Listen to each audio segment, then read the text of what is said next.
ஒரு நல்ல நான்வெஜ் சாப்பிட்டதுக்கப்புறம் இல்லை டெய்லி ஒரு ஹோட்டலில் 2-3 டேஸ் கண்டினியூஸாக சாப்பிட்டதுக்கப்புறம் ஒரு கம்ஃபர்ட்டிங்கான ஃபுட்டு பொரியல் குழம்பு சாதம் அப்படின்னு சாப்பிட்ணுன்னா இந்த ஒரு லஞ்ச் காம்போவை நீங்கள் கண்டிப்பாக ட்ரை பண்ணி பார்க்கலாம். அண்ட் லஞ்ச் பாக்ஸ்க்கு கூட ரொம்ப ஹெல்த்தி அண்ட் கம்ஃபர்ட்டிங்கான லஞ்ச் ரெசிபி கூட.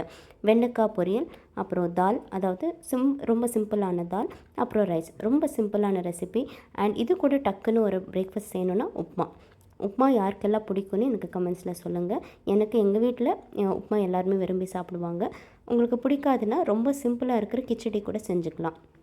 ஸோ தாலுக்கு வந்து ரொம்ப சிம்பிள் தான். ஆயில், அப்புறம் கடுகு, சீரகம், பச்சை மிளகா, வெள்ளைப்பூண்டு, அப்புறம் வெங்காயம், அப்புறம் இது எல்லாமே வந்து நல்லா எண்ணெய் ஊற்றி நல்லா வந்து தாளித்து எடுத்துக்கோங்க. பருப்பு வேக வச்சுருக்கிற பருப்பு, மஞ்சத்தூள் போட்டு வேக வச்சுருக்கிற பருப்பு சேர்த்து உப்பு சேர்த்து ஒரு கொதி விட்டுட்டிங்கன்னா லோ ஃப்ளேமில், அவ்வளோதான், தால் ரெடி ஆயிடுச்சு. ஒரு ஸ்பூன் நெய்யை வந்துட்டு ஊற்றி கிளறி வச்சிட்டிங்கன்னா தால் அட்டகாசமாக இருக்கும். ரவையை வறுத்துட்டு இன்ஸ்டண்ட்டாக ரவையை வறுத்து வச்சுட்டோன்னா டேஸ்ட் நல்லாயிருக்கும். பட் வறுத்து வச்ச ரவை கூட உப்புமாக்கு நல்லாயிருக்கும். பட் இந்த உப்புமாக்கு எங்கள் ஸ்டைலில் தேங்காய் துருவல் அப்புறம் கொத்தமல்லி நிறைய சேர்ப்பாங்க. உங்கள் சைடில் தேங்காய் துருவல் கொத்தமல்லி சேர்ப்பீங்களா அப்படிங்கிறத எனக்கு கமெண்ட்ஸில் சொல்லுங்கள். வெண்டைக்காய் பொரியல் ரொம்ப சிம்பிளான ஒரு ரெசிபி தான். பட் டேஸ்ட் வந்து ரொம்ப அட்டகாசமாக இருக்கும். வெண்டைக்காவை எண்ணெயில் வணக்கிட்டு உப்பு, காரம், தேங்காய் துருவல் சேர்த்து போட்டிங்கன்னா வெண்டைக்காய் பொரியல் ரெடி ஆயிடுச்சு.